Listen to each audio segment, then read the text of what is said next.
prazer para nós ter a doutora Maria Marista Juliana, da Escola Paulista de Medicina, da Unifesp, que é um dos membros do Instituto, né?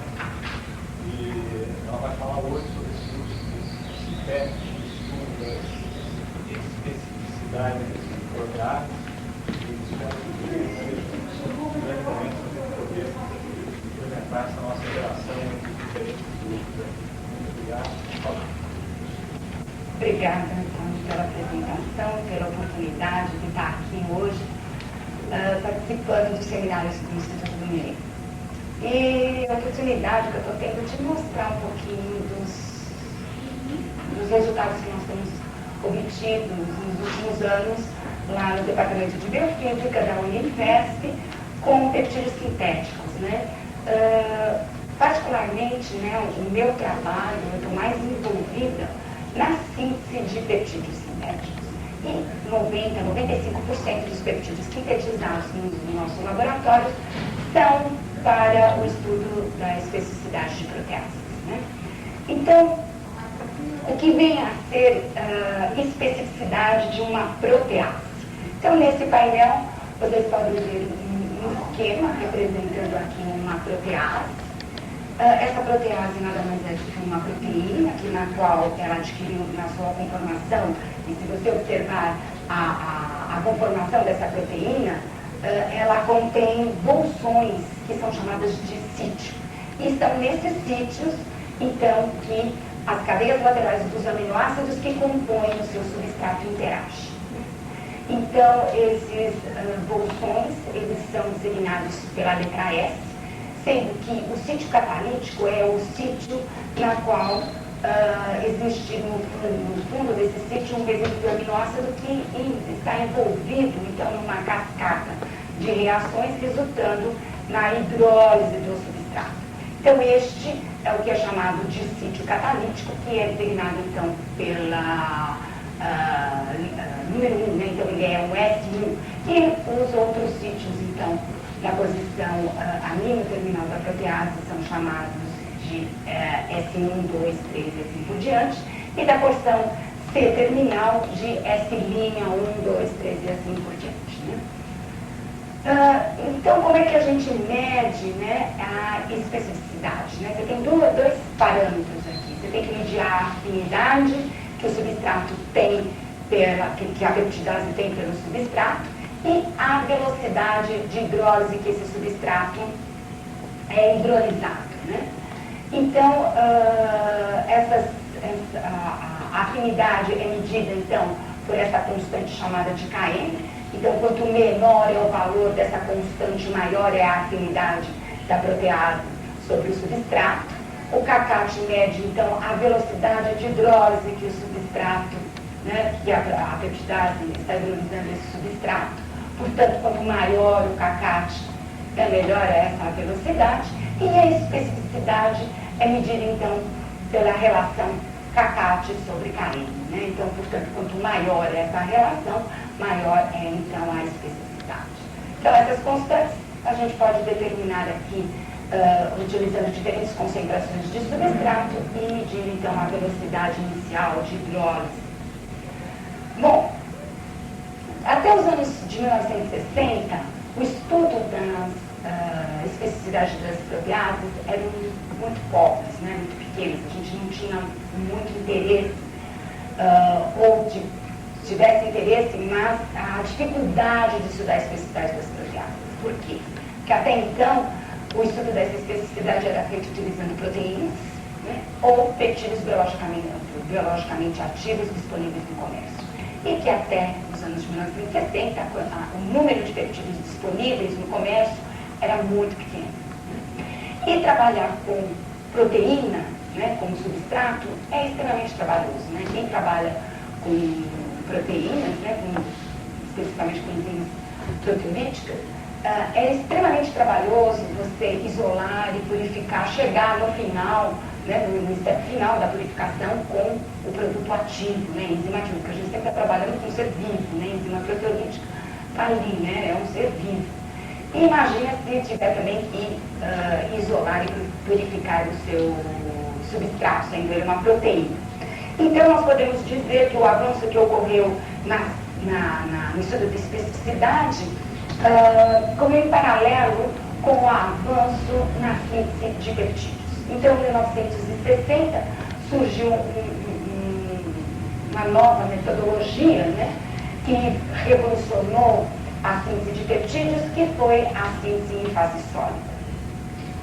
Essa metodologia foi introduzida por Merrifield, que lhe valeu o prêmio Nobel.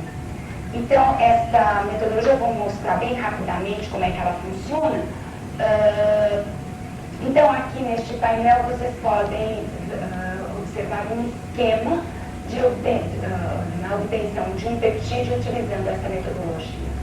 Então, essa metodologia consiste em crescer, né, a cadeia peptídica através de um suporte. Esse suporte nada mais é do que um polímero, tá? Um polímero insolúvel.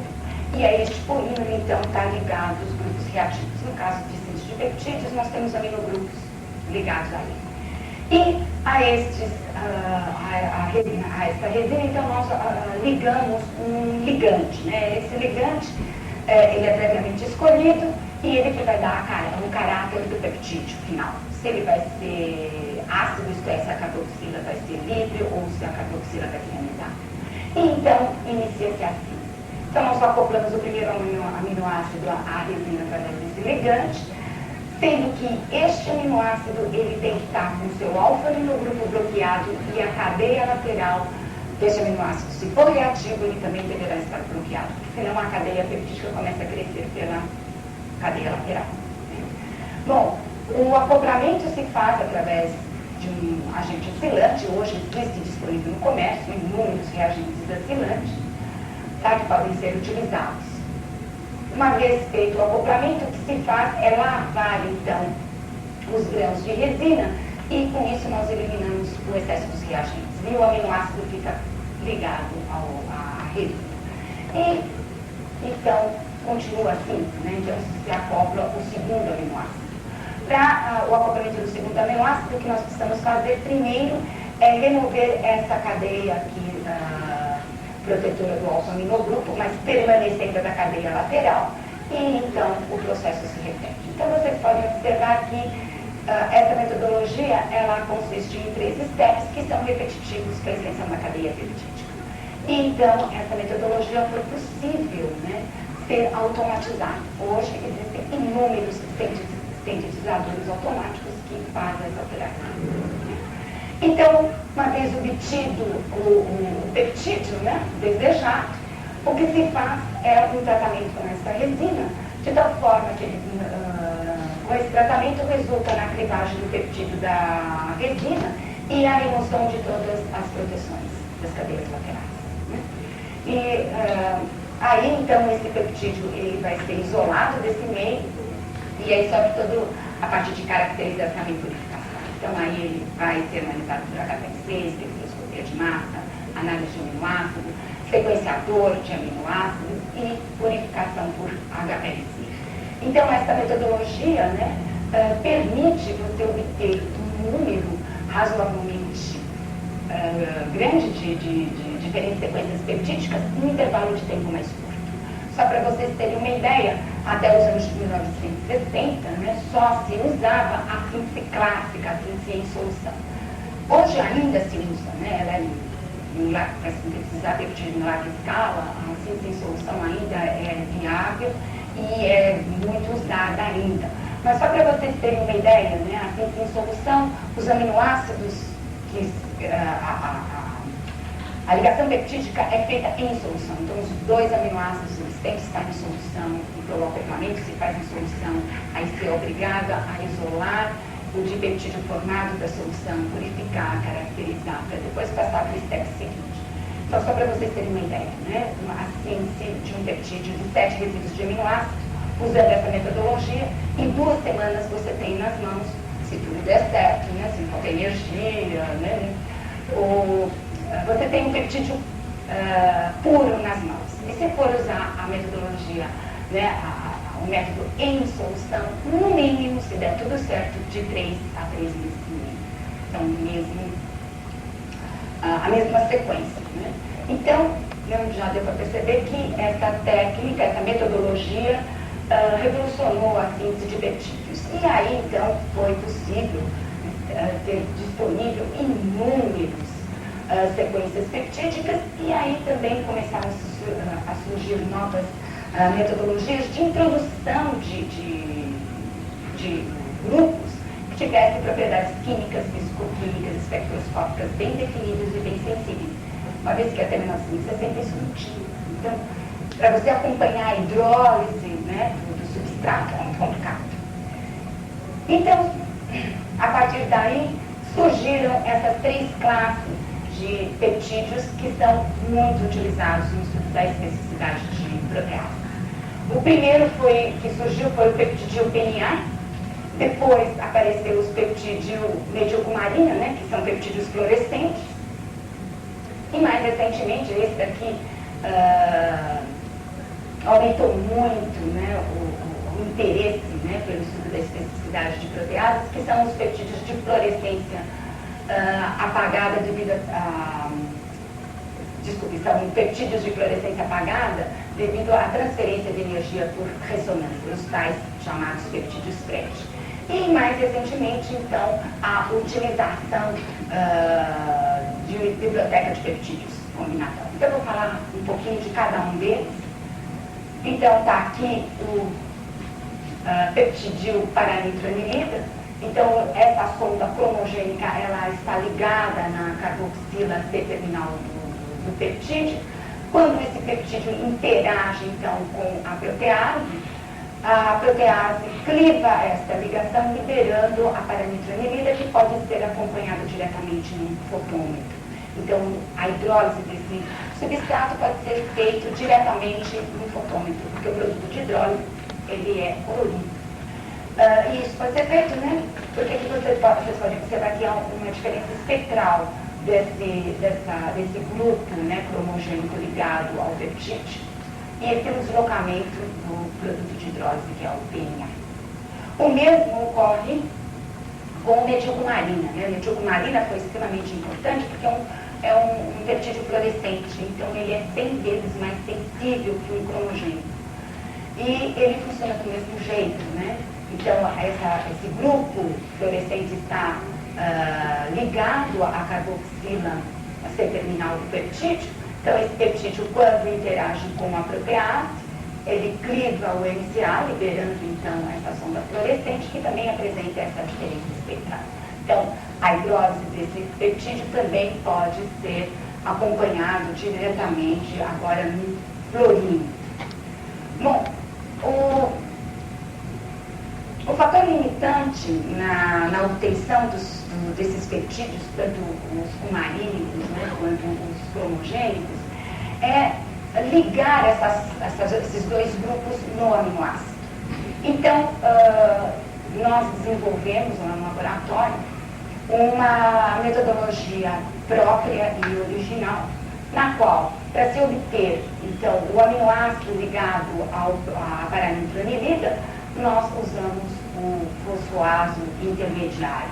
E para obter, então, o aminoacilmetilcumarina, a metodologia do anidrido misto usando o óxido cloreto de fósforo. Então, foi um trabalho desenvolvido lá no laboratório, porque existia um interesse muito grande da obtenção dessas 2 classes de peptídeos, e o que tinha descrito é que todos os métodos que eram utilizados para ligar essa sonda no aminoácido, você tinha no máximo de 10 a 20%, né, do produto final, impuro ainda, do bruto. Né? E com essas 2 metodologias nós conseguimos obter, então, os aminoácidos ligados a essas 2 sondas fluorescentes, um rendimento entre 70% a 80% no produto puro. Né? Então, hoje, né, nós somos capazes de ligar essa sonda fluorescente, as 2 sondas fluorescentes, em qualquer sequência peptídica. Bom, a limitação no uso desses substratos, né, desses peptídeos cumarínicos e os paranitranilíticos, é que vocês podem observar, né, como eu disse anteriormente, existem sítios na protease, né? Então tem os sítios que são chamados de não linha, que está na porção N-terminal, e os sítios aqui linha, que estão na porção C-terminal da protease. E esses peptídeos cumarínicos, vejam, eles só têm aminoácidos, né, que vão interagir só nos sítios não linha da enzima. Então, esse tipo de substrato tem essa limitação, a gente só consegue estudar a especificidade, né, isto é, os resíduos de aminoácidos que são importantes na interação desses sítios. Mas, apesar dessa limitação, essas duas classes de substratos são muito usadas, principalmente para acompanhar a purificação de uma protease, para acompanhar, fazer um estudo de inibição dessas proteases.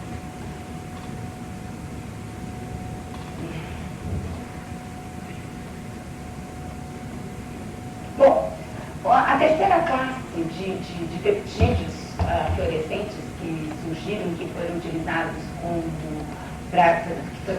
no estudo da especificidade de protease, são os tais peptídeos FRET. Então, esses peptídeos, ele é composto da seguinte forma, né? Então, aqui tem a sequência peptídica, e nas extremidades da sequência peptídica, então, tem um grupo fluorescente, e do outro lado, um grupo apagador. Então, o grupo fluorescente, ele emite energia que vai, então, ser absorvida pelo grupo apagador, devido a uma transferência de energia por ressonância. E isso vai resultar o quê? Num apagamento, numa diminuição da fluorescência deste grupo. Quando este peptídeo interage, então, com a protease, essa protease pode clivar o peptídeo em qualquer ponto da sequência peptídica. E aí, essa transferência de energia cessa, uma vez que esses dois grupos se afastam e a fluorescência aumenta. Então, a gente pode acompanhar a hidrólise desse tipo de peptídeo diretamente no fluorídrio, né, com o aumento da fluorescência. Bom, qual seria a vantagem de se utilizar peptídeos FRET em relação a esses peptídeos fluorescentes? Porque os peptídeos FRET, eles contêm elementos que podem interagir tanto nos sítios não linha como nos sítios linha da enzima. Então, ele é um peptídeo mais completo, né? Você consegue, então, estudar as interações dos dois lados da ligação clivada. Então, Você vai essa transferência de energia por fixação de fótons e absorção de fótons?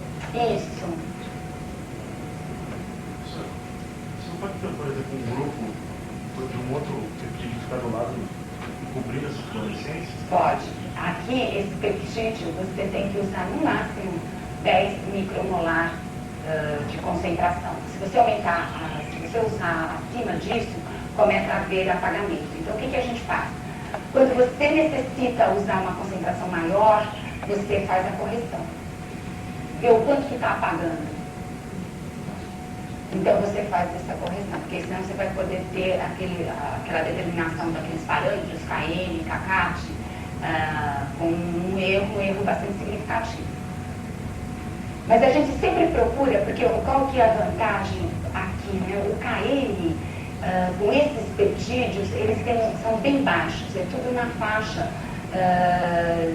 de nanomolar, né? Diferente dos NCA, que tem um KM muito mais alto, né? Por quê? Porque aqui você tem muito mais aminoácidos que podem interagir com o enzima, então ajuda na ligação do substrato com a protease.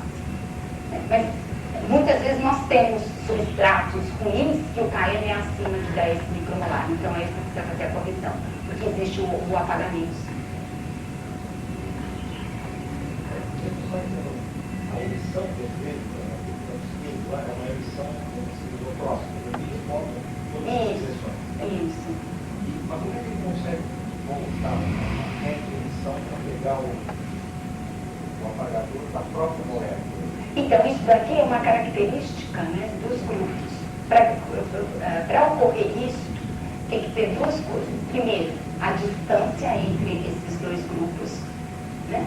Então, no caso aqui dos peptídeos, o que a gente consegue ter uma boa transferência de energia que é por volta de peptídeos de 10 a 12 resíduos de aminoácido. Acima disso, a eficiência na transferência já não é tão boa, tá? Tanto que isto, né, você pode ter pela equação da eficiência de transferência de energia, né, que ela é inversamente proporcional à distância entre os dois grupos. E para que haja a transferência, você tem que ter essa propriedade, né? A absorção do aceptor, né, do grupo apagador, ele tem que ter uma razoável sobreposição à emissão do fluorescente, do doador, senão isso não ocorre. É um apagamento intramolecular. Tem que passar de um para outro, Até chegar. Então, existem, né, vários grupos, né, doador e aceptor que vocês podem usar nesse tipo de substrato, né? Mas nós desenvolvemos o uso deste par, né? O ABZ, que é o ácido orfanoamino benzóico, e o etileno de amino de nitrotenil como grupo apagador. Por que nós escolhemos este par, né? O ABZ, o ácido orfanoamino benzóico, nós escolhemos porque ele é de uma estrutura pequena, né? Porque se você for analisar a estrutura de grupos fluorescentes, eles são normalmente muito volumosos. E como a gente aqui está estudando especificidade, esse grupo, se ele for muito volumoso, ele poderá estar interferindo na ligação com a protease. Então, e também um outro motivo é que se você olhar bem, né, para essa estrutura, ele se assemelha a um aminoácido, né? Tem uma carboxila, tem um aminoácido. E o etileno de amino de nitrotenil, porque ele tem um espectro de absorção que sobrepõe ao espectro de emissão do ABZ por volta de 90%. Então, ele tem um bom apagamento. Então, a eficiência de transferência de energia é bastante significativa. Bom, no início, né, nós sintetizávamos esses peptídeos utilizando a metodologia de síntese clássica, da síntese em solução, mas o uso, né, desses tipos de substratos cresceu muito dentro, não só do nosso grupo, né, mas dentro da instituição, e nos levou então a desenvolver a síntese desses peptídeos utilizando a metodologia em fase sólida. Né? E depois, mais tarde, nós adaptamos essa síntese na síntese paralela automática, que nos permite então sintetizar de 1.500 a 2.000 sequências, diferentes sequências ao ano. Sempre sendo esses peptídeos utilizados então para o estudo da especificidade proteásica.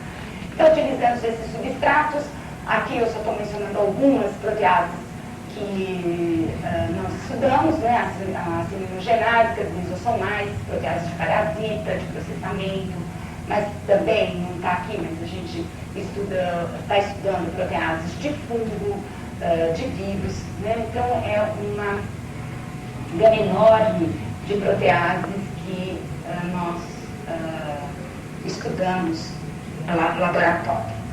Bom, aqui eu vou dar um exemplo para vocês como é que a gente faz o estudo da especificidade usando os tais peptídeos FET, né? Então aqui eu vou mostrar para vocês o último resultado que nós tivemos com o estudo da especificidade da calicreína humana 6. Esta enzima, né, calicreína, né, até uns 5 anos, 6 anos atrás, a calicreína era uma, né, era a tal calicreína tecidual clássica, né? E de 5, 6 anos para cá, hoje nós temos 15 calicreínas, né, todas envolvidas dentro de doenças inflamatórias, mas só que elas são expressas em tecidos diferentes e elas acabaram sendo determinadas, né, chamadas de calicreína porque elas têm alto grau de homologia, pertencem à mesma família, né? E o que diferencia uma da outra é esse muito. Né? Então, no laboratório, nós há muitos anos, né, eu comecei o meu mestrado estudando a calicreína 1. Né? E sempre, até hoje ainda, eu estou bastante envolvida no estudo de calicreína. E nós tínhamos, na época, soltado um trabalho que nós estávamos fazendo a comparação da calicreína humana com a de rato e camundongo, porque elas são diferentes, né?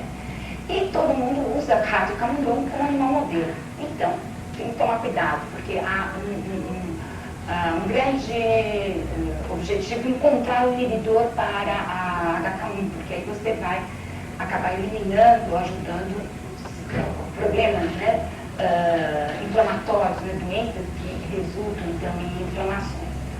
Mas só que usa rato e camundongo, só que ela tem especificidades diferentes. Bom, quando saiu esse trabalho, o Blaber, Michael Blaber, ele é um cristalógrafo e a senhora Blaber é biologista molecular e ela tinha clonado e expressado essa enzima, a HKC.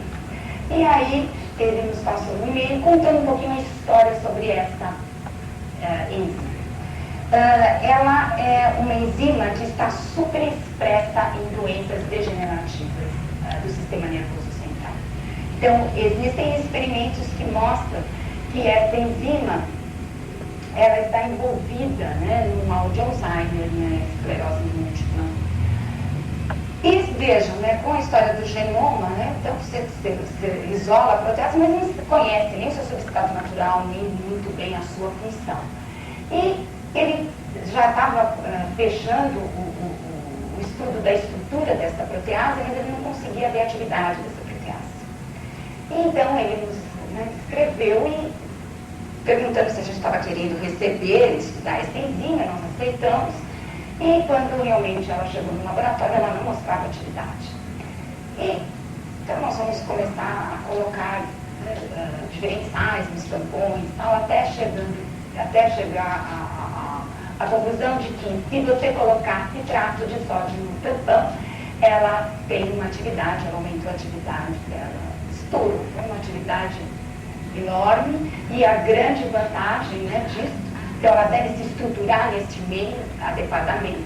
E a grande vantagem, né, que foi assim, uma surpresa para nós, que nós conseguimos ver a atividade dessa enzima em pH fisiológico, porque a grande crítica de quem trabalha com calicreína é que nós só conseguimos trabalhar com essa protease em pH muito alto, em pH 9, e todo mundo critica, mas pH 9 não é um pH fisiológico. Então nós conseguimos, então, ver a atividade dessa enzima e em pH fisiológico, né? Bom, aí começou o estudo da especificidade. Como é que a gente faz isso? Isso eu estou dando exemplo com a 6, mas nós fazemos isso com todas.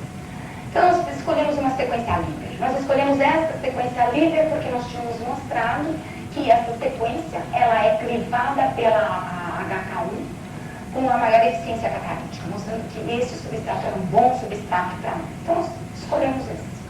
Como eles são elas são todas muito parecidas, né? Então nós começamos com esta sequência. Incubamos então a enzima com esta sequência peptídica e a enzima criva esse substrato nessa ligação AGC. Então o que nós fizemos? Substituímos essa arginina pelos 19 aminoácidos naturais e ensaiamos com a enzima. Então a enzima só crivou sequências que tinham arginina e lisina nessa posição, muito mais arginina do que lisina. Então mostrando que essa enzima, ela é arginina hidrolase, ela tem uma especificidade nesse sítio catalítico bastante restrito, né? Ela aceita bem a arginina. E fizemos a mesma coisa com as outras posições, então nós vamos estudar a especificidade dos outros sítios da enzima. Então, substituímos essa leucina pelos 19 aminoácidos, essa lisina, essas glicerinas, essa lisina, gerando então por volta de 120 diferentes sequências. Todas foram ensaiadas com a enzima. E aqui nós chegamos a uma sequência peptídica que contém os melhores aminoácidos em cada posição. Então nós fizemos a cinética com esses 120 sequências. Então aquelas sequências que apresentavam uma eficiência catalítica, uma relação KK e KM mais alta, nós desenhamos então um substrato. Você queria perguntar? Bom, aí essa sequência foi incubada com a enzima e, para nossa grande surpresa, a enzima crivou entre a AGP com a maior eficiência catalítica descrita para ela, né? Porque até então essa enzima tinha sido visto a atividade dessa enzima usando o substrato comercial, o metilcomarín. E essa sequência teve uma eficiência catalítica de 25.000 vezes maior do que a eficiência catalítica, quando você compara a eficiência catalítica com o peptídeo substrato comercial. Bom, isso aqui foi uma surpresa enorme para nós, mas a pergunta é, aonde que a gente pode encontrar essa sequência peptídica? Tudo bem, né? Que se ela não for encontrar em lugar nenhum. E aí, fazendo uma pesquisa, né? Nós encontramos também, aqui foi uma outra surpresa, né? Que essa sequência, exatamente essa sequência, se encontra na porção N-terminal do receptor glutamato tipo canal iônico, né? Então, este receptor ele está envolvido na aprendizagem, na memória, né? Ele está envolvido na neurotransmissão excitatória. Então, com esses resultados, claro e evidente que isso é uma observação bioquímica, que essa enzima pode estar destruindo esse tipo de receptores. Claro que nós paramos aqui, né, porque agora o que é necessário? Você fazer um ensaio mais biológico, in vitro, né? Então, quando a gente pega uma enzima, né, de fora, a gente tem que mostrar, né? Porque brasileiro é assim, a gente tem que mostrar que é capaz. Então, o que nós fizemos? Fizemos todo esse trabalho, publicamos, né? E aí, quando o trabalho tinha sido aceito, aí nós contactamos com o Michael Glaber, falando, bom, agora tem que ir em frente, só que nós não temos esse know-how. Vocês poderiam tocar, né, nisso aí, fazer todo um ensaio em vivo, e nós poderíamos já começar a desenhar inibidores, porque essa é uma enzima alvo, né, uma possível enzima alvo. Então, de repente, nós poderíamos estar desenvolvendo uma droga para uso terapêutico. E aí, depois de um mês, ele escreve dizendo que sentia muito, mas ele já tinha assinado um contrato já há uns meses atrás com uma empresa. Então, como ele estava sempre ao par dos resultados, ele já preveniu antes. Mas tudo bem, faz parte. Quando a gente não é independente, é isso que acontece, né? Nós aceitamos, mas valeu, eu acho que a gente contribuiu, né, com uma informação. Mas tudo bem. Bom, uma outra metodologia que é utilizada para estudar a especificidade de proteases é a química combinatória. Então, a química combinatória, ela coloca à disposição milhares de diferentes sequências que podem ser dosadas de uma só vez. Tá? Então, nós dividimos, né, a biblioteca de peptídeos em duas classes. A biblioteca em fase sólida, que é chamada então de um grão de resina, uma sequência peptídica, e a biblioteca em solução, que também é conhecida como uma porção ou escaneamento pontual. Então, as duas bibliotecas, elas se diferem tanto na obtenção quanto no ensaio enzimático. Então, está aqui, as duas bibliotecas, elas são sintetizadas utilizando a metodologia em fase sólida. Então, as três bibliotecas constam de 3 etapas, né? Na obtenção da biblioteca, no ensaio enzimático e na identificação do produto ativo. Sendo que o fator limitante no uso das bibliotecas é o ensaio enzimático e a identificação do produto ativo. Lembrando que nós estamos ensaiando milhares de diferentes sequências de uma só vez, né? Porque a síntese está muito clara, muito definida, não é o problema. Tanto que, primeiro, a gente desenha um ensaio, como é que vai se identificar o produto ativo, para depois desenhar, então, a síntese da biblioteca. Então, está aqui, eu vou falar um pouquinho, bem rapidamente, sobre as duas. Como é que a gente obtém uma biblioteca que nós chamamos de biblioteca em fase sólida? Precisamos de frascos de reação. Como eu disse, a síntese é feita em fase sólida, então, nesses frascos de reação, nós colocamos os grãos de resina. O número de frascos de reação vai ser o mesmo número de aminoácidos que vai compor esta biblioteca. Se a gente for usar os 20 aminoácidos naturais, nós vamos ter 20 frascos de reação. E em cada traço de reação, então, se acopla cada um dos aminoácidos. Então, no primeiro acopla alanina, segundo fenilalanina, isoleucina e assim por diante. Tá? Após o acoplamento, né, a gente lava os grãos de resina para a remoção do excesso dos reagentes e os grãos de todos os frascos, então, são reunidos e misturados. Depois eles muito bem misturados, eles são redistribuídos nos frascos de reação e o processo se repete para a extensão da cadeia peptídica. Então é realmente uma mistura, né, bastante grande aqui. No término, né, da síntese, então os grãos de resina são todos misturados e a resina sofre um tratamento de tal forma que o peptídeo vai permanecer ligado ao grão, mas as produções das cadeias laterais são removidas. Então, o ensaio enzimático aqui vai ser feito com os peptídeos ligados ao grão de resina, por isso que nós chamamos ela de uma biblioteca em fase sólida. E, pelo fato de que a gente está aqui apresentando um aminoácido em cada traço de reação, em cada grão de resina vão conter moléculas de mesma sequência. Por isso que ela é conhecida como um grão de resina, uma sequência peptídica. Então, só para vocês terem uma ideia, aqui eu mostro um esquema, tá? Só está representando 3 aminoácidos. Então, aqui veja, no primeiro ciclo, então, em cada traço de reação a gente acopla um aminoácido. Depois de feito isso, esses grãos são misturados e redistribuídos, então repete-se, né? Acopla novamente alanina, glicina e valina. Veja que agora nós vamos ter 9 de peptídeos, uma vez reunindo os 3 traços de reação e redistribuindo novamente e repetindo o acoplamento. Veja, nós vamos ter 27 tripeptídeos. São 27 sequências diferentes, né? Tripeptídeos de sequências diferentes. Então, para vocês terem uma ideia, se nós utilizarmos 20 aminoácidos para obter uma biblioteca de heptapeptídeos, então aquele ciclo vai se repetir 7 vezes, nós vamos ter 1,280 bilhões de diferentes sequências. Né? Bom, é assustador, aí vocês podem pensar, mas isso é verdade mesmo? Infelizmente, eu vou dizer para vocês que não é verdade. Por quê?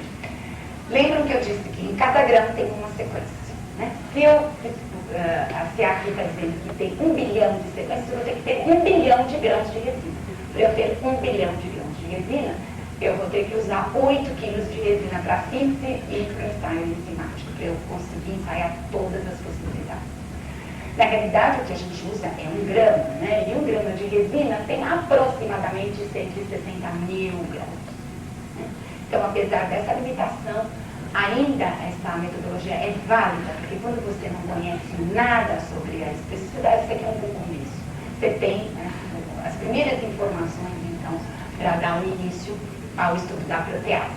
Então, na realidade, essa metodologia, você não está ensaiando todas as possibilidades, mas é uma amostragem, né? Você está ensaiando uma amostragem. Então, a gente utiliza, dependendo de 1 a 2 gramas de resina. Então, nós temos por volta de 160 a 300 mil diferentes sequências. Bom, Você identifica essa coisa? então agora. Então, esse foi como identificar, né? Então, como ensaiar uma biblioteca desse tamanho, como identificar o produto ativo. Então, esse foi um trabalho que foi desenvolvido durante o meu pós-doc no Departamento de Química do Instituto Carlsberg, na Dinamarca, na qual nós desenvolvemos lá, né, como meu supervisor é o Dr. Morten Meadow, nós desenvolvemos a biblioteca de peptídeos FRET. Então, como é que a gente fazia isso? Então, diretamente à resina, nós acoplávamos a lisina, né? A lisina tem o epsiloamino, né? Então, no epsiloamino, né, no aminogrupo da cadeia lateral da lisina, nós acoplávamos a sonda fluorescente. Era sintetizada a biblioteca, como eu mostrei anteriormente, e na porção N-terminal de todas as sequências, o grupo apagador. Então, olhando essa biblioteca através de um microscópio de fluorescência, nós observamos isso. Então, aqui é a biblioteca incubada com um tampão, é necessário um tampão para que os grãos enchem, né? Então, a gente observa realmente isso aqui, são essas esferas e elas estão com uma fluorescência baixa, nós podemos até dizer que a fluorescência está totalmente apagada. Quando você adiciona aqui a enzima, né, depois de um tempo desses grãos incubados com enzima, o que a gente começa a observar é o surgimento de um anel fluorescente em volta do grão de enzima. Então, esses grãos que florescem nesses grãos contêm as sequências que estão sendo reconhecidas e hidrolisadas pela protease. Então, é assim que é feito o ensaio enzimático. Agora, como que eu vou saber a sequência presente nesse grão? Então, quando esse anel atingir mais ou menos 50% do tamanho do grão, então esse grão ele é isolado, pescado, né, e colocado no sequenciador. E por degradação de étano, então é possível sequenciar a sequência íntegra e o fragmento que ficou preso na resina. Então, dessa forma, nós podemos identificar a sequência do peptídeo e o ponto de fusão. Claro que depois disso, essa sequência deverá ser sintetizada e o ensaio de solução deverá ser feito para a confirmação dessa observação. Então, é dessa forma que... Quando ele floresce, você consegue identificar toda a sequência? Toda. Por isso que você observa no microscópio não deixar aquele anel de fluorescência ultrapassar 50%, porque aí a gente vai acabar diminuindo muito a concentração do peptídeo íntegro e aí vai ser mais difícil de você identificar a sequência. Então, essa técnica, quem está trabalhando no microscópio que é o grande responsável. Ele tem que ter uma sensibilidade muito grande. Tanto que a gente, quando trabalha, é assim, 5 minutos e para, porque a tua vista começa a acostumar, aí a sensação que dá que tudo está florescendo, tudo está apagando, então você tem que ir aos poucos, porque o sucesso final depende disso. Bom, aqui, só para falar para vocês que para essa biblioteca é muito importante a escolha da resina que vai ser utilizada. Então, essa pega resina, polietileno glicol de poliacrilamida, também foi desenvolvida lá na Carlsberg, durante o meu doutorado, e ela é bastante utilizada, né, na obtenção dessas bibliotecas. Por quê? Porque a resina, gente, a escolha da resina é fundamental, porque a resina ela vai ser utilizada para síntese do ensaio enzimático. E ela tem que atender o requisito tanto da síntese quanto do ensaio enzimático, porque são feitos em meios totalmente diferentes. A síntese é feita no meio orgânico anidro e o ensaio enzimático é feito no meio aquoso. Então, essa resina ela tem que sofrer um inchamento bastante significativo nos dois meios. Né? Então, a polietileno glicol de poliacrilamida foi desenhada para isso, né? Porque ela sofre, né, por causa do polietileno, o grande poder de solvatação, então ela tem um bom inchamento. Então, essa resina ela foi patenteada e ela já está, né, já há uns 3 anos, 4 anos mais ou menos, ela já está disponível no comércio. E a Teitagel é uma outra resina que está aí disponível há mais tempo no comércio para utilização não só de biblioteca, para preparação de biblioteca, como na síntese de peptídeos. Bom, com esta biblioteca nós estudamos a especificidade de algumas proteases, entre elas aqui a papaína. A papaína é uma enzima, é uma cisteínoprotease que é extremamente estudada. Nós utilizamos a papaína porque ela nos serviu de standard, né, de padrão, para ver se para mostrar a validade dessa biblioteca. E, claro, né, os resultados foram bastante positivos, que nos levou então a estudar a especificidade de 2 outras cisteínoproteases, a cruzipaína e a cruzaína, que são proteases envolvidas, né, no tripanossoma cruzi, e a cisteínoprotease da leishmania mexicana. Né? Essa enzima, ela não se sabia nada até então sobre a sua especificidade, a única coisa que se sabia é que ela era responsável pela invasão do parásita na célula. E, utilizando a biblioteca, nós conseguimos então encontrar um bom substrato e desenhar inibidores para esta protease. Bom, a biblioteca em solução, então a biblioteca em solução, como é que a gente obtém? A gente usa uma única porção de resina, por isso que ela é chamada de uma porção, e a esta porção, então, a gente acopla uma mistura de aminoácidos, agora que já é diferente. Então, aqui no que nós estamos oferecendo para os grãos de resina uma mistura de aminoácidos. Portanto, em cada grão de resina vão ter moléculas de diferentes sequências. Então, agora aqui, essa biblioteca vai ter que ser ensaiada em solução, isto é, com peptídeo clivado do grão de resina. Bom, essa biblioteca, ela foi a primeira a aparecer, foi por volta dos anos de 1970. E ela ficou adormecida até os anos de 90. Por quê? Você fazia uma crítica, né? Uma vez que você está acoplando uma mistura de aminoácidos, e a gente sabe que cada aminoácido tem uma velocidade diferente de acoplamento, a crítica era, se você está acoplando uma mistura, você vai ter bibliotecas muito homogêneas. Claro, né? Os aminoácidos que têm maior velocidade de acoplamento, né, iriam entrar na composição da biblioteca em maior número. Então, em 1990, surgiu essa mistura balanceada dos aminoácidos. Então, essa mistura, ela corrige essas diferentes velocidades de acoplamento. Então, como é que eles fazem essa correção? Os aminoácidos que têm alta velocidade de acoplamento entram em menor quantidade.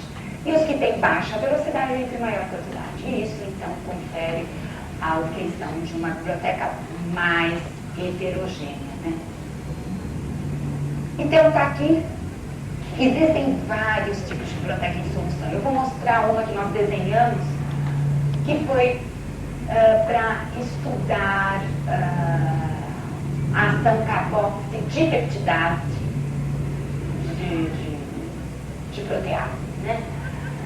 Aqui está a estrutura geral, né, dessa biblioteca. Então, observem que ela tem a carboxila aqui livre, né? É uma biblioteca de peptídeos FRET, que existem, se vocês procurarem aí na literatura, existem essas bibliotecas em soluções, existe biblioteca de peptídeos fumarínicos, o nosso aqui é de peptídeos FRET. Aqui a carboxila é livre, por quê? Porque ela foi desenhada para estudar a ação carboxidipeptidase. São proteases que clivam as extremidades, né, da sequência peptídica. Carboxi, então, ela cliva na porção C terminal, né? Então, ou as carboxes, elas clivam de 1 em 1 resíduos ou de 2 em 2 resíduos. Então, aqui a ideia era a ação de estudar a atividade de carboxidipeptidase. Então, como é que a gente faz isso, né? Então, precisa de frascos de reação. Nesses frascos de reação, a gente distribui os grãos de resina. E a esses grãos de resina já está acoplado, então, a lisina e o dinitrofenil. Esse dinitrofenil vai servir como um apagador. No step seguinte, então, se acopla a cada frasco de reação a mistura dos 20 aminoácidos. Bom, no segundo step. Nesse step, então, em cada frasco de reação vai ser acoplado cada um dos 20 aminoácidos. Com isso, nós vamos gerar 20 subbibliotecas. Sendo que em cada subbiblioteca eu conheço o aminoácido presente nessa posição. E nas outras posições, então, é acoplado a mistura dos aminoácidos.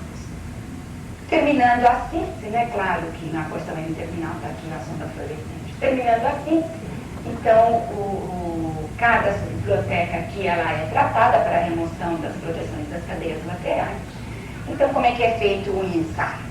Então, está aqui os resultados que nós obtivemos, incubando essas 20 subbibliotecas com a catepsina B, né? A catepsina B é uma cisteínoprotease, está envolvida em inúmeras doenças. Saiu um trabalho agora em 2006 mostrando que essa enzima ela é muito favorável ao crescimento de tumores, né? Então, e ela tem duas ações, né? Ela tem tanto a ação carboxipeptidase, né, clivando de 2 em 2, como endopeptidase, clivando no meio da sequência peptídica. Então, o que nós fizemos? Né? Escolhemos a catepsina B porque ela poderia nos servir de padrão, né? Para mostrar a validade dessa biblioteca, porque recentemente nós tínhamos feito o estudo da atividade carboxilpeptidária dessa enzima usando esta sequência peptídica. Né? Também é peptídeos FRET, né? Tem aqui o triptofano e o DMT.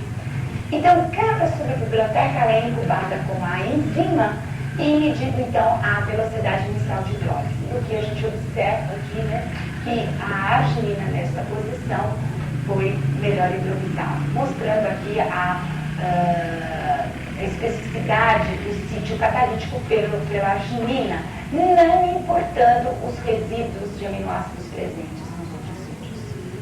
Tá? Então, é dessa forma que a gente sai e interpreta esse tipo de biblioteca.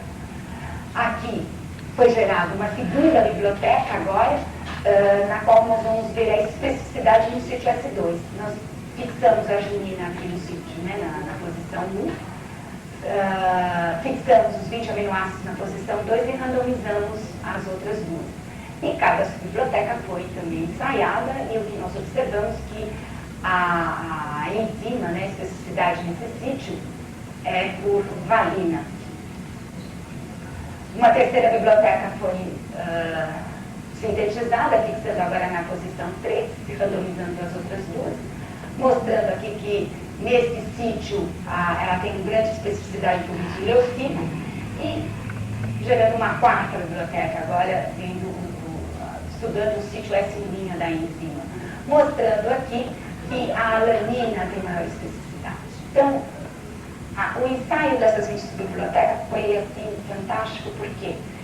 Porque, veja, a subbiblioteca que tinha prolina nessa posição não foi hidrolisada. Isso mostra, né, que a gente está vendo aqui a atividade de carboxilpeptidase, né, porque não tem protease que cliva em amino de prolina. Né, então, mostrando aqui que já está, os primeiros resultados mostrando a validade dessa biblioteca. Então, o que nós fizemos foi sintetizar essa sequência peptídica que contém os aminoácidos, os melhores aminoácidos em cada posição que estudam na biblioteca. E substituímos essa alanina por prolina para ver que aquilo que nós estávamos enxergando na biblioteca era real. E realmente essa sequência foi hidrolisada pela enzima com a maior eficiência catalítica descrita para ela até o momento. E realmente quando a alanina foi substituída por prolina, ela foi resistente. Então, o que nós fizemos, né, nós tínhamos uma quantidade enorme de catepsinas lisossomais no laboratório, então nós ensaiamos o que nós tínhamos, né, com essa sequência, e o que nós observamos que todas as enzimas clivaram esse substrato, mas com uma eficiência catalítica de 10 a 100 vezes menor, e em pontos diferentes. Então, mostrando que com essa biblioteca foi possível estudar a ação carboxilpeptidase, encontrando um substrato que foi eficiente e específico para ela. Bom, aqui só para terminar, vou rapidamente mostrar para vocês dois outros resultados que nós obtivemos com essa biblioteca. Né? Essa FEX é uma enzima que ela está envolvida na perda óssea. Também chegou lá no laboratório, não se sabia nada sobre a especificidade dessa protease e ela já também tinha sido clonada, já tinha sido expressa, já estava com sua estrutura bastante adiantada, mas não se sabia nada sobre a especificidade. Então nós ensaiamos com essa biblioteca, pegamos essa biblioteca aqui. E o que foi assim, uma grande surpresa, que somente a subbiblioteca que tinha aspartico e glutâmico que nós observamos hidrólise. Bom, a pergunta é, aonde essa enzima está privando no peptídeo? Então, o que nós fizemos foi pegar esses dois incubados e colocar no sequenciador. E por degradação de étimo, nós observamos que nós tínhamos um primeiro pico mostrando a presença do ABC, né, porque o ABC é um aminogrupo, então ele sai, né, no sequenciamento. E no primeiro ciclo também aparecia um pico bastante significativo de ácido glutâmico e ácido aspartico, mostrando que a enzima estava privando nessa ligação. Então, com um experimento rápido, né, nós conseguimos mostrar a especificidade restrita dessa enzima, né?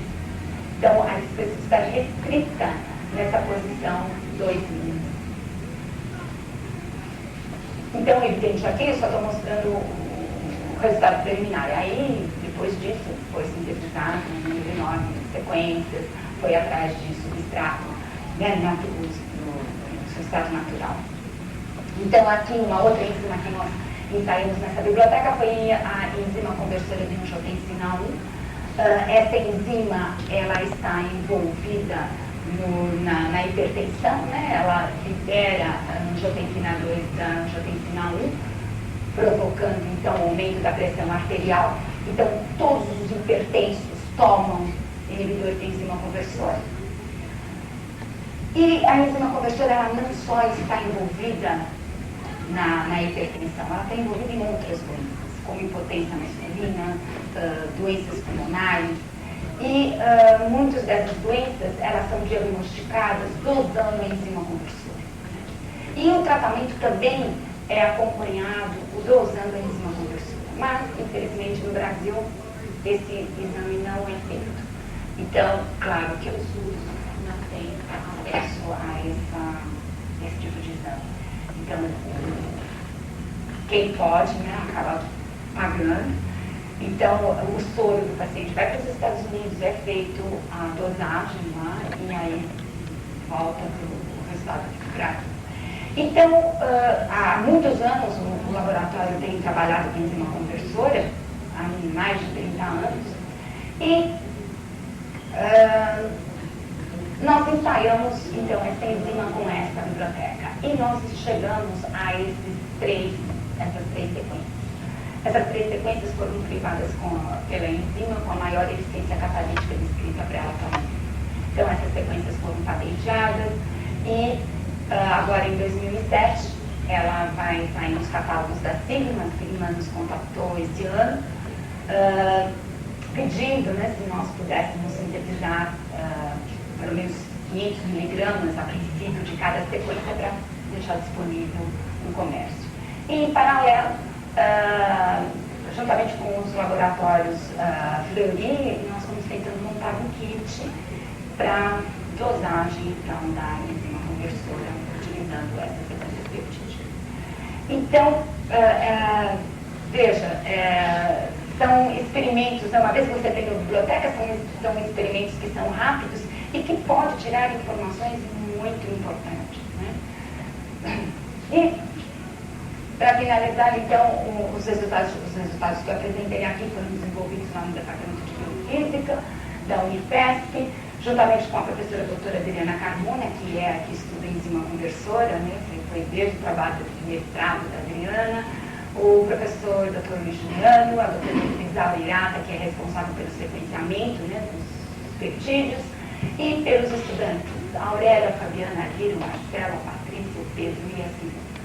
Então, gente, muito obrigada, espero que não tenha sido muito maçante, né? E veja que isso da especificidade, muitas vezes o pessoal não é que critica, mas é um trabalho de tico-tico e tal, mas um trabalho de tico-tico você tira grandes informações, né, que pode dar o start, não é que é um fim, eu acho que é um começo, né? E acaba sendo um bom começo, você consegue tirar informações bastante relevantes.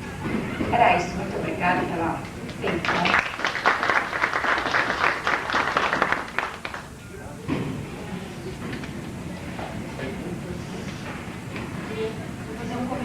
Só. Primeiro, professora, fantástico, esse trabalho é lindíssimo.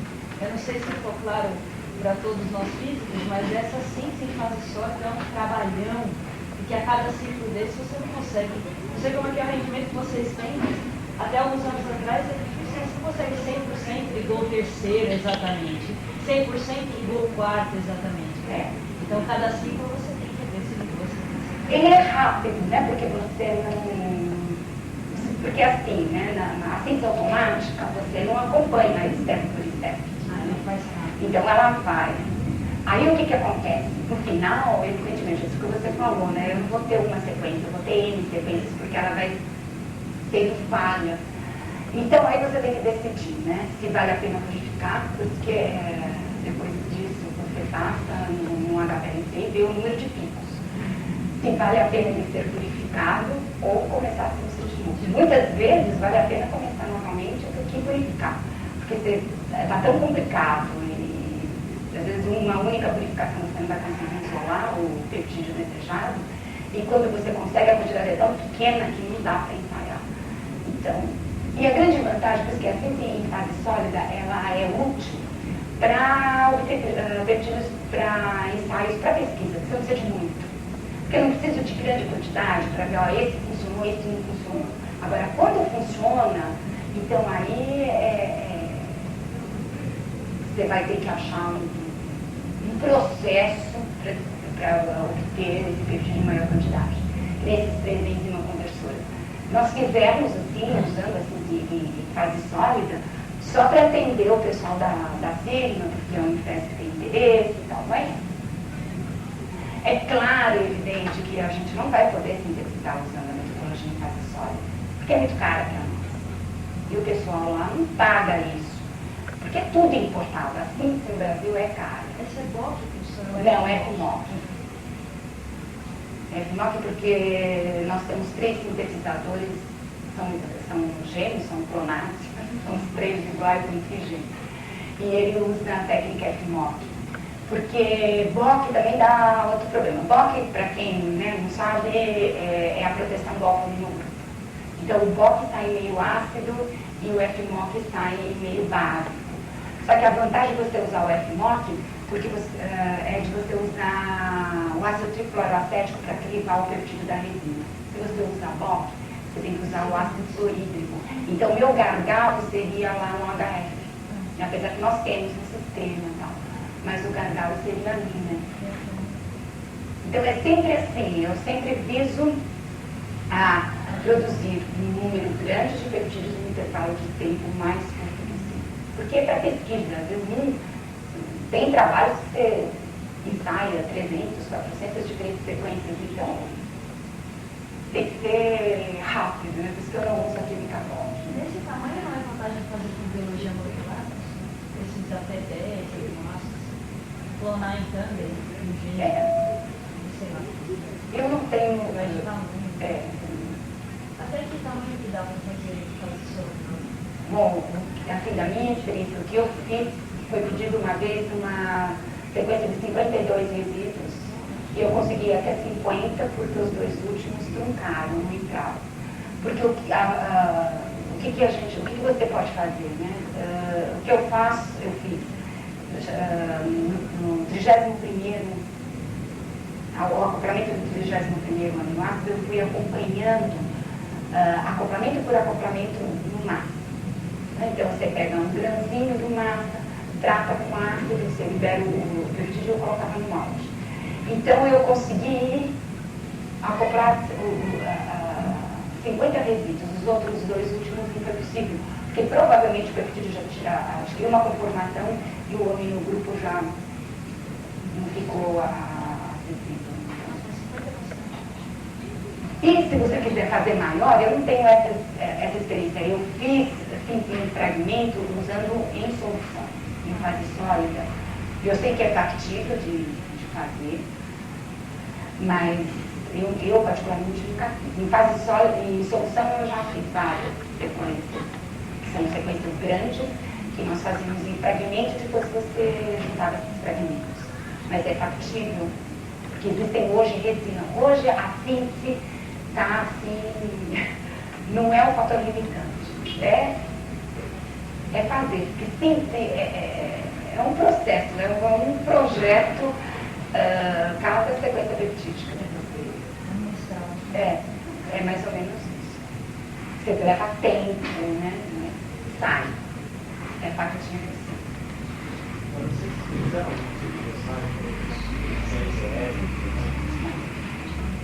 isso é interessante. Essa é uma das coisas que a gente estuda muito. Com certeza.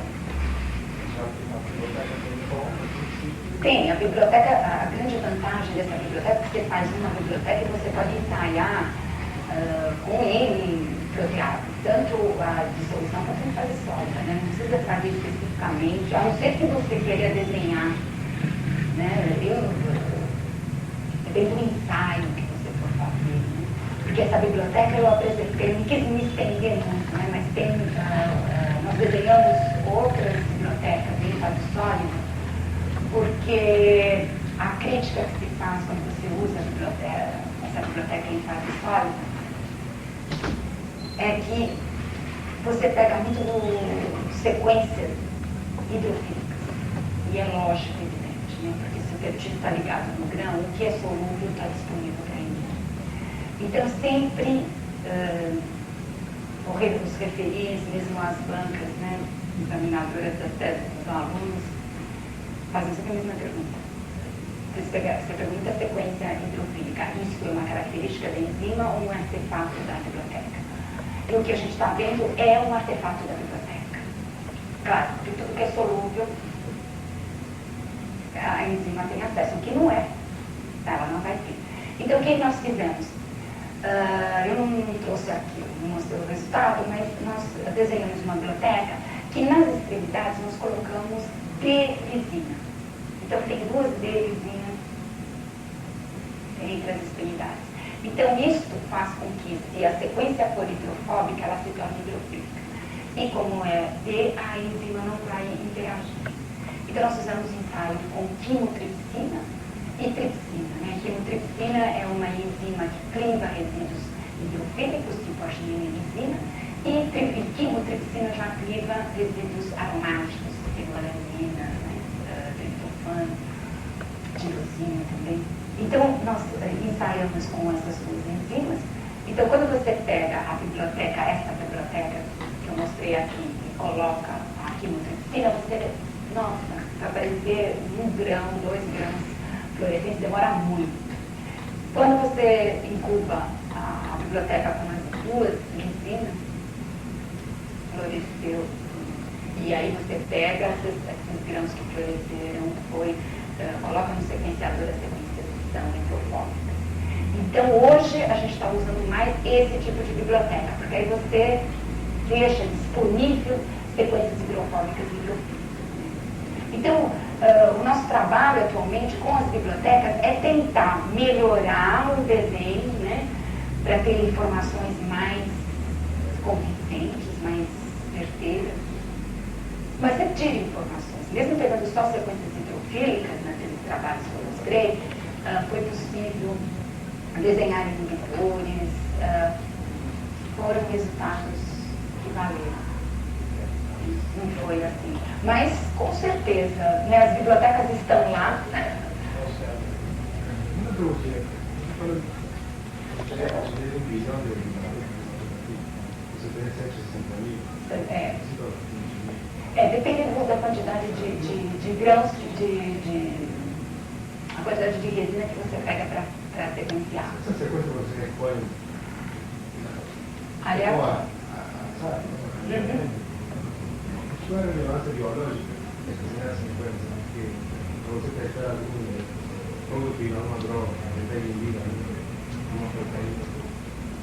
Qual é o critério para escolher uma primeira sequência que começar a... Então, porque, assim, quando você pega uma protease,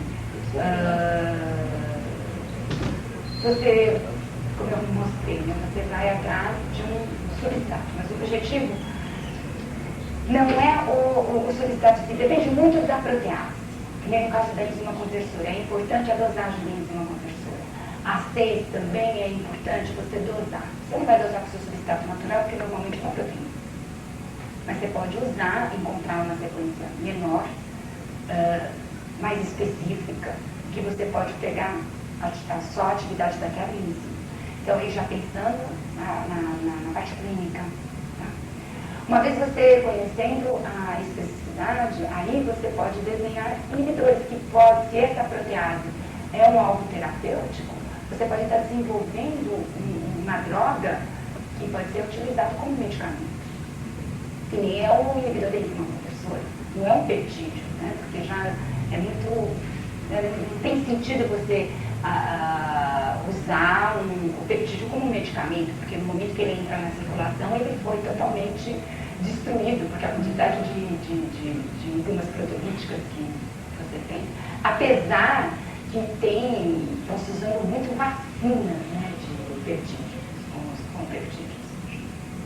Né, doenças de fungo, estão usando muito a parafoxiose. Eu também estou envolvida com o pessoal da Imuno lá na Unifesp, e que a gente está tentando, e está dando certo, né? Às vezes eu fico meio assim, mas está dando certo. As pessoas, o pessoal que tem parafoxiose, é uma doença pulmonar, é mais ligado às pessoas que trabalham em agricultura, principalmente no plantio de café. É o fungo que fica na folha do café, né? Então o pessoal vai colhendo café, inala aquilo, o fungo se aloja no pulmão e simplesmente destrói o pulmão. E começaram a fazer tratamentos com as pessoas tendo essa doença com o peptídeo. E o pulmão renasceu. É factível, aí depende muito do que você está trabalhando, né? Com que protease, mas o objetivo é esse. E se você conhece a especificidade de cada sítio, você pode te levar a um possível substrato natural, como eu mostrei com a 6. Não posso te dizer que o receptor é um substrato natural para enzima, mas é um possível, claro. Não sei se